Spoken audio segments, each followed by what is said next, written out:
જી, આજે આમ આદમી પાર્ટી સમગ્ર ગુજરાતમાં કલેક્ટર કચેરીએ કલેક્ટરશ્રીને મુખ્યમંત્રીને આવેદન આપી રહી છે. કલેક્ટરશ્રીના માધ્યમથી દર વર્ષે ગુજરાત સરકાર પ્રવેશોત્સવ, ગુણોત્સવ વગેરે અસંખ્ય પ્રકારના કાર્યક્રમો કરે છે, તાઇફાઓ કરે છે.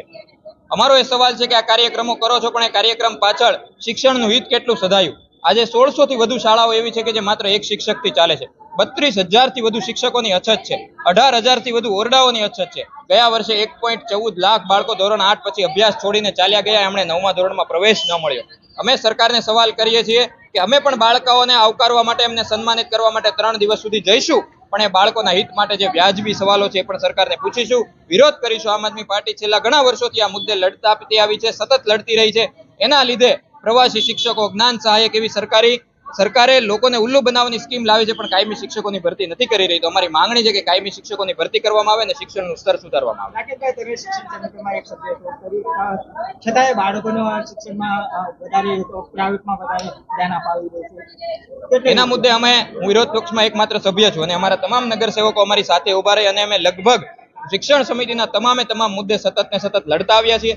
1500 શિક્ષકોની એક સમયે જે શિક્ષણ સમિતિમાં અછત હતી, વિરોધ પ્રદર્શન કરીને લડીને આજે પ્રવાસી શિક્ષકો કે જ્ઞાન સહાયકો મૂકીને પણ એ શિક્ષણ સમિતિની ઘટ પૂરી કરવા માટે અમે લડત આપતા આવ્યા છીએ અને એમાં અમને સફળતા મળી છે. પણ અમારી માંગણી એ છે કે કાયમી શિક્ષક હોવા જોઈએ. પ્રવાસી અને જ્ઞાન સહાયકથી શિક્ષણનું હિત નથી સધાતું. તો જેટલા મુદ્દાઓ છે એટલા મુદ્દે સતત લડતા આવ્યા છે અને હજી પણ લડીશું.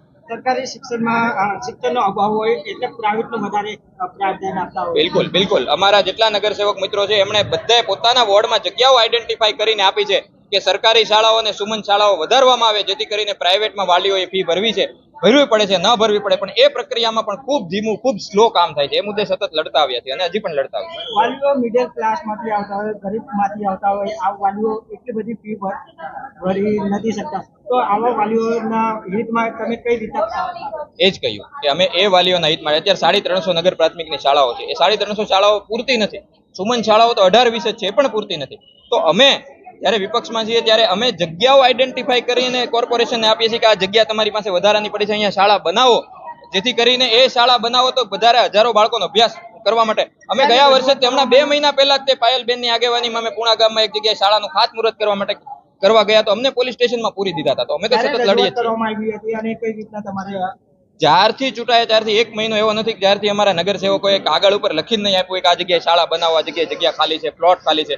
અમે સતત અને આ કામમાં જ્યારે પણ સરકાર, ભલે શાસક પક્ષો છે, પણ જ્યારે અમારા સપોર્ટની જરૂર પડી છે ત્યારે અમે એમની સાથે પણ ઉભા છીએ, કારણ કે શાળાઓ બનવી જોઈએ અમારી પ્રાથમિકતા નથી. કારણ કે પ્રાઇવેટ શાળાઓમાંથી હપ્તાઓ મળે છે, સરકારી શાળાઓમાં હપ્તાઓ મળતા બંધ થઈ જાય એટલા માટે નથી બનાવતા.